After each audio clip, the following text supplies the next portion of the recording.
time-consuming way of doing it. The second way is to call an external Java-supported application.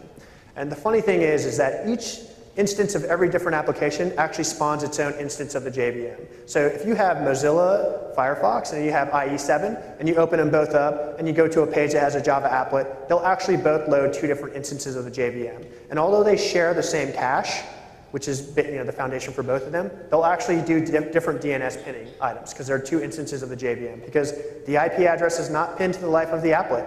The IP address is actually pinned to the life of the JVM. There are some URLs that or URIs that we were using.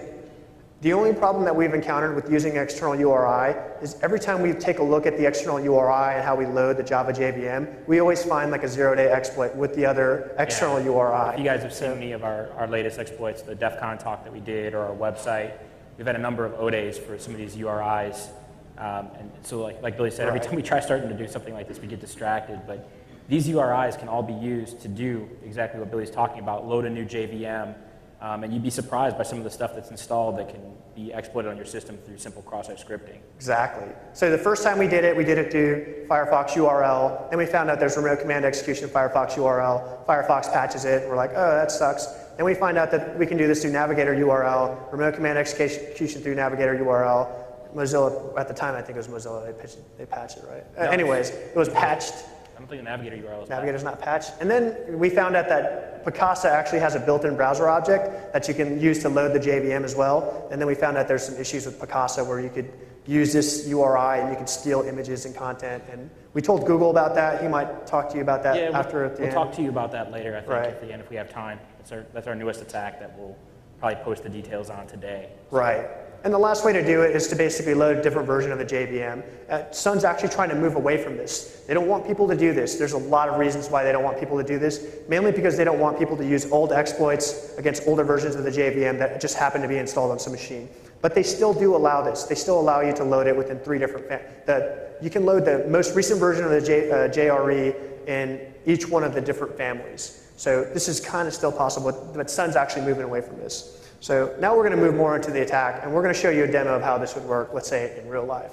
But the important thing to know is that we're not dealing with sockets anymore. If you just look up there, this is just straight Java code. And so there's a couple things that are pretty important that you need to take note of on this page right here. If you look at the items that are at the bottom, so you'll see two variables down there. You'll see public string creds list, you'll see public string query data. That's important because if anyone in here is a Java programmer, you'll know that declaring things public is usually dangerous. And if I were to be doing a source code audit or source code review and I saw that you were declaring everything public, I'd probably raise a flag and go, hey man, do you really need to be declaring this public? Because a lot of things can access it. Well, in this case, what we want to do is we want to make those items accessible. We want to make that variable accessible. So we declare it public. And we'll tell you a little bit why we want to do that in this case here. This is the actual method or function that we're going to be using. This is going to be probably the meat of the demonstration that we're going to be showing you in a couple minutes here. And this thing is basically just a function called run query. So if we take a closer look at this, I just declare this thing public, which like I said is bad, but I'm doing it for a specific reason in this case. And then what this method is basically going to allow is you just pass it a SQL string, and that's it. And it goes through, if it's connected to a database, it'll piggyback off that database connection. It'll run that SQL query, and then if you look back here, it'll just go ahead and get the result set, put it into a string builder, and then at the very end, it's going to pass that string builder to that public string that we had declared earlier, query data in this case, and then it's just going to end. Okay, this would be the HTML code that would be used to cache or call this applet right here. So if it's already cached on your machine, it would call it, you would use something like this. You wouldn't do width height 500, 200, you'd do something more like 1.1, which we're going to show you in the demo, so you can't even see the applet. Can't even see it happen. Right, exactly.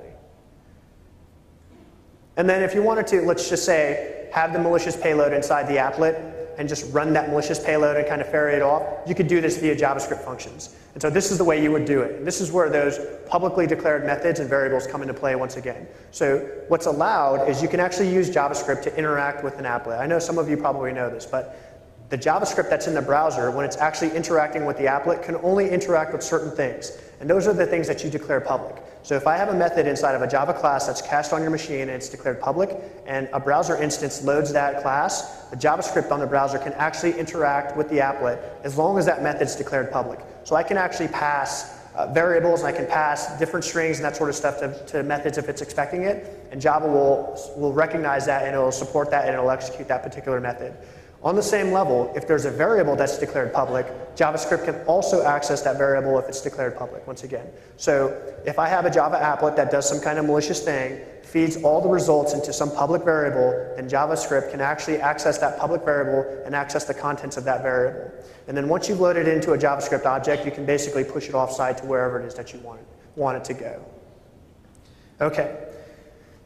The victim isn't going to see what's going on. In this case, we've coded our applet so it does system.out. So if the console is open, which you have to do, which is not the case by default, usually the console doesn't come open. But if the console is open, this is probably what the victim would see. If they're connected to a database, we're just printing the lines out to system.out. So it would just display in the console. What we're showing here is the applet actually can connect to a database, run a query, and then pull the result set back and put it into a publicly declared variable. And if we wanted to, we could actually just do an alert, the variable name and the variable value that's public in JavaScript, and actually push that content into a JavaScript object, which is what we're showing here, right here.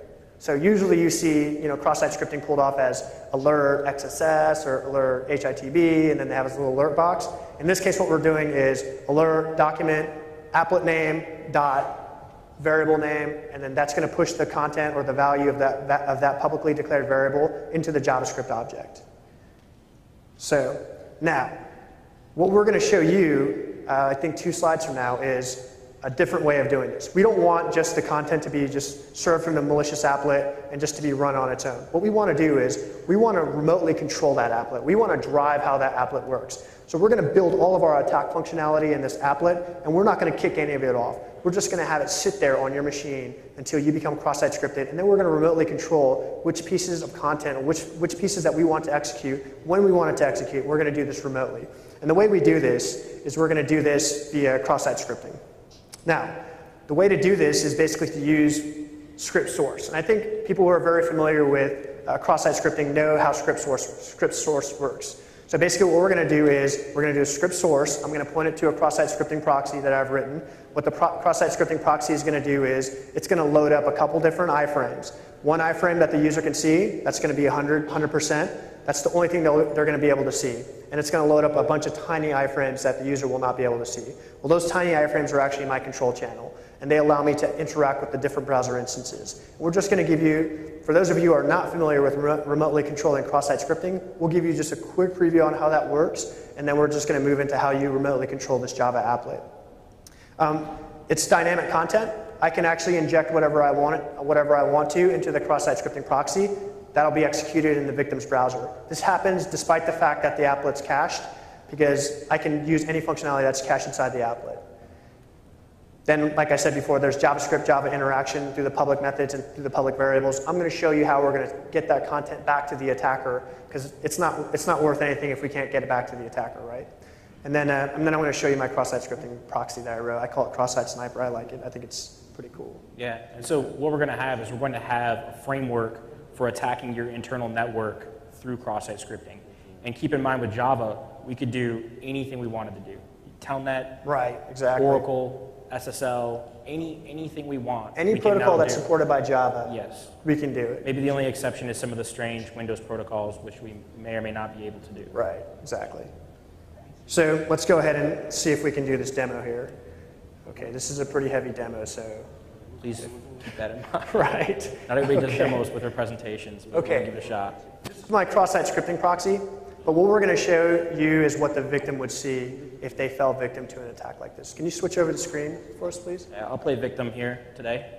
Okay, Nate's my victim. He's on an internal corporate network, and there's a database full of computer game codes that I want, and so I'm going to use his computer to attack the database.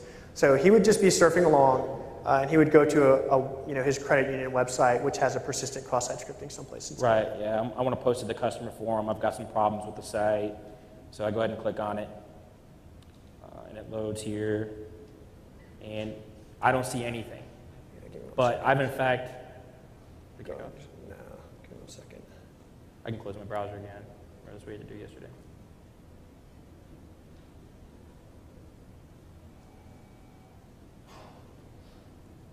In any case, you know, what I've effectively just been cross-site scripted here, and I'm not going to see anything from user interaction, right? I'm just going to continue to go about my thing. Yeah, try it one more time. Let me close it and try it again. Let me try closing my browser. Sorry guys, I have so much stuff installed on this machine from the URI stuff that we've been doing. It's not even working anymore. You can see my nice Google toolbar. Gotta love it.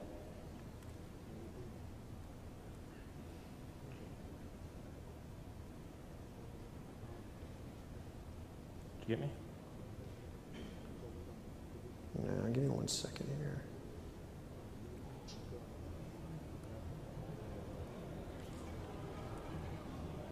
I might just have to run it locally on my machine real quick. Yeah. Let me just see if I've got what I need here. Okay, what I'm going to do is I think we're having problems with the just the interaction that we have between our two machines. So I'll just go ahead and run this locally, to tell you the truth. Okay, let me see if mine works. Okay, mine's working here. So you want to switch over back to my machine? I'll just run it all off my machine. Okay, this is basically what the victim would see. So they're basically on a credit union website, and they would go to a page that has a persistent cross-site scripting loaded inside the page. In this case, it's a customer forum, which is probably the most common place where persistent cross-site scripting exists, right? Well, what they didn't know is what's happened already is they've had a cached applet and a cached jar file inside their Java sticky cache. So if you take a really, really close look, actually you can't see it in here, but the only indication that you have really of what's going on is there's a little Java, little mud glass in the bottom right-hand corner. So, but, 1,000 miles away basically is me with my cross-site scripting proxy. And so if you look at the right-hand side there, what I've done is, like I said before, I've made it to where a bunch of iframes load. One iframe basically takes up the whole screen. So what the victim is seeing here is just the one iframe that's 100%, takes up 100% of the screen. The other iframes are very small, you can't see them, they're invisible. But those other iframes actually allow me to have that remote control over the content. So just as a very simple example, what we're going to do is I'm going to go ahead and type a payload into here.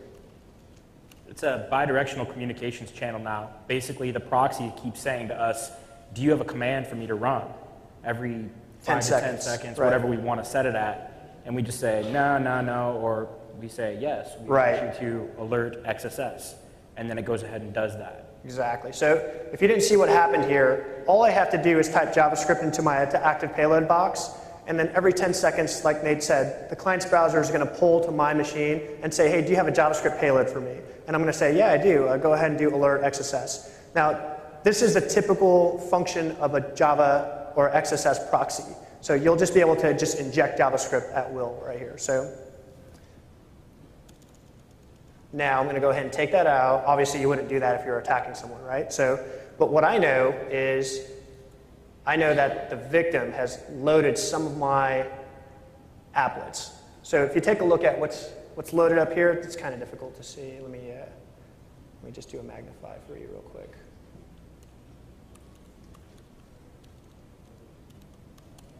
Okay. Let me pull this down.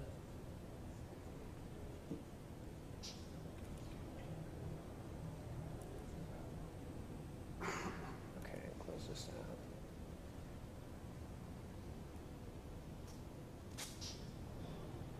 Well, can everyone see that up top? So basically what happens is, in the big frame that everyone can see, I've basically given that frame a name. And that frame is called myFrame. And then myFrame basically has a DOM object that's called document, which is the entire document of it. And what you can do is you can actually refer to the applet name, which is, in this case, attack applet. And then if I want to run a particular piece of functionality that's declared public inside that applet, I just call that particular piece of functionality.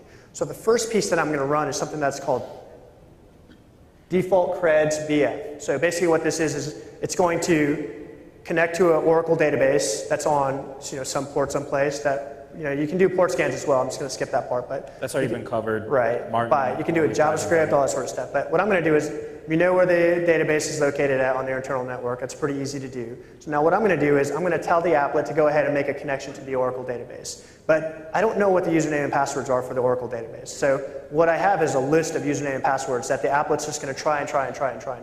So basically what I'm going to do is I'm going to use the victim's machine to do a brute force for creds against the Oracle database. And this is the way I would do it here. So